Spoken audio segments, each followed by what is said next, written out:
So with the borders are now in Minneapolis, talk of more federal, state and local cooperation, and even a possible drawdown of ICE agents. Are we entering a new phase of President Trump's immigration enforcement? And what have we learned? With us now are Lora Reis, former acting DHS Chief of Staff and Director of the Immigration and Border Center at the Heritage Foundation, and Mike Leon, host of the podcast Can We Please Talk, and the lead anchor at the Legal Podcast Network. Good morning to both of you. Great to have you here. Lora, we'll start with you. Democrats demanding changes at ICE. They want to end ICE roving patrols. They want stronger accountability rules. They also want agents to remove masks and keep body cameras on. Will they get them? Well, immigration law is federal law, and these states and localities and their politicians don't get to nullify federal law. So, of course, they're focusing on the masks. Why are ICE agents wearing masks? Because radical leftists dox them and their family members and endanger them and seek to ruin their lives. So these politicians can't omit those basic facts, and they need to get cause and effect correct. Now, it's not just local officials, Laura, asking for this. I heard on the radio this morning, Senator Richard Blumenthal saying that he would vote to shut down the DHS if those changes at ICE didn't happen. Mike, is that something the American people would like to see? Yeah, well, good to see you, Paul, first and foremost. You know, I just had a member of Congress on the program this week with Representative Debbie Dingell out in Michigan. She made a great point to me because there's two components to DHS, right? There's immigrations and customs enforcement, which I think we need to have better guardrails on, to quote the Congresswoman, right? And why she voted no on the recent Homeland Security Act and bill. But then there's also the DHS function of TSA, right? And the people that keep us safe as we fly in the skies. I was scheduled to fly earlier today up into New York City. So those are the government workers that have been, to the point of my other panelists, that have been sometimes vilified in terms of government workers holistically. And she made that point of, like, if we don't give the funding and the resources with this bill passing in Congress, right, which we saw recently, I believe Chuck Schumer released a statement saying that they're going to work on certain portions of the bill so that way we don't get this government shutdown fight over the money that's being spent with DHS. Because, like I said, we have this dichotomy of we have ICE and the operations that have killed 2 U.S. citizens, but also we have the TSA and we have people that rely on government paychecks. So to your broader question, Paul, I mean, again, I think everyone is on the same page. It's just the execution part of this. We don't want the bad hombres here in the country. Any Democrat that I've had on the show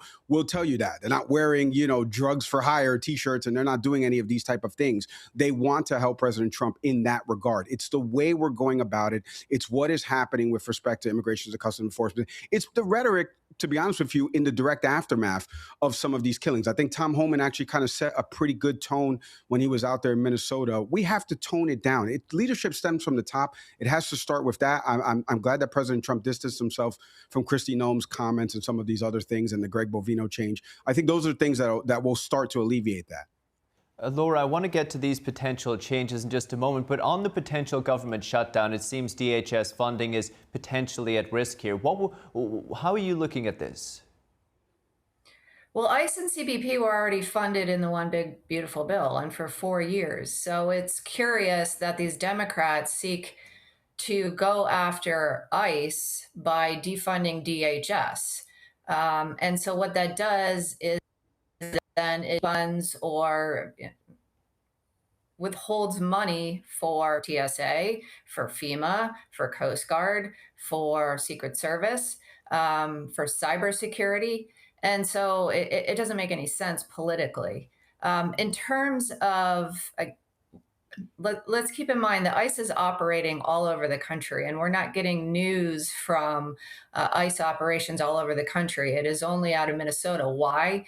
Because that is where the highly funded and organized radical organizations, including from China, are funding and training these radical obstructionists to go after ICE. So these political leaders at all levels need to tell those organizers and funders to stop obstructing ICE. Then this problem goes away. It's an interesting point. We've heard some more reports from China as well. Laura, we could get to them. Laura, I want to ask you to touch on one more thing before I go back to Mike. Something Mike brought up about kind of reflecting on everything we've seen. We saw the border czar Tom Homan acknowledging that no agency is perfect and that the president himself wants things to be handled better. What has the administration learned during this operation? Well, President Trump talked about changing up who is on the ground there, and that is why he asked Tom Homan to go in and meet with the local leaders and change the teams up, which is typical for Trump, for business leaders. It's good management, and so they are changing some of their optics, their tactics. But I would caution that ICE is in Minnesota for good reasons. There is a lot of fraud there that has been discovered, both in terms of welfare fraud, but also immigration fraud, asylum fraud, marriage fraud, you name it. So it warrants a lot of investigations, arrests where appropriate, and removals. Mike, so they shouldn't let up. I mean, this is no time to go wobbly. They should keep pressing forward. Which the president, Laura, has said he's eager to do and has kind of reiterated that fact. Mike, I want to play you a clip from what Homan said during a press conference just yesterday and get your thoughts on it. Let's play that clip. If we get these agreements in place, that means less agents on the street. More agents in the jail means less agents in the street. This is common sense cooperation that allows us to draw down on the number of people we have here.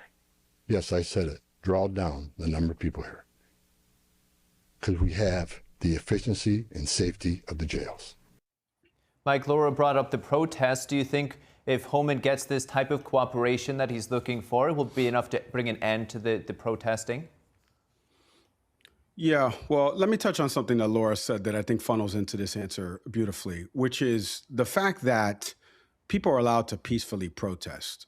How we get at root causes of who's behind the funding of that, that's like one part of this. The other part of it is the actual actions of some of these officers. Even forget about Renee Good and Alex Preddy just for a second.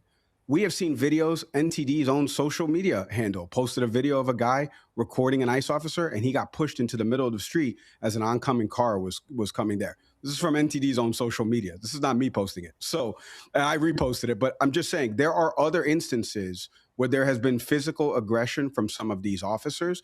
If you want to say chicken and egg, they're getting doxxed and this and that, that's leading to the aggression. We can have that debate and that argument. But I think what Tom Homan was saying there, it takes two to tango. If you truly, I said this about J.D. Vance when he went to Minnesota, if you truly want the cooler heads to prevail, that press conference yesterday, J.D. Vance's press conference last week, should have been with Jacob Fry and Governor Walz standing next to them.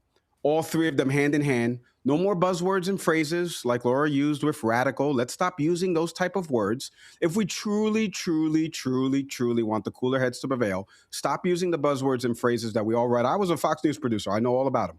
Let's stop using them and let's come together to talk about how we actually catch the criminals and how federal law, to Laura's point, does supersede state and localities.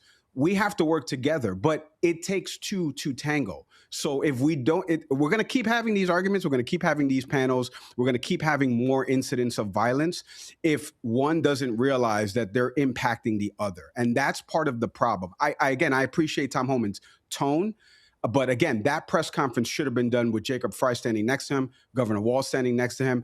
And to Laura's previous point about it's only happening in Minneapolis, that is not true. It has happened in Chicago. It has happened in Los Angeles. We've seen videos come out in New York City. Those are all blue cities, all run by blue states. So the argument will go back to what Caroline Levitt said. Well, we're getting the cooperation from the red states. We're not getting the cooperation from the blue states. I agree with that. How do we come together? Leadership stems from the top. Strip out the buzzwords and phrases, joint press conferences, truly itemize and outline a plan for how we're going to move forward and let federal law enforcement carry this without killing American citizens who are not part of these operations. Laura, with what Mike has just said, what we heard Tom Homan just saying, are you expecting to see more cooperation? And if we do, How would that change the operation there in Minneapolis? Well, so long as the state and local officials are allowing ICE into their prisons to take detention of those aliens for removal, then that is the cooperation that the administration and Tom Homan is seeking.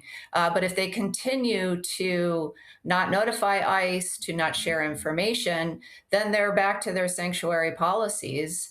And then ICE is, if they release those criminal aliens back onto the street and endanger communities once again, then ICE is back in the communities looking for those criminal aliens. So it's incumbent upon the Minnesota and the Minneapolis law enforcement to cooperate with ICE.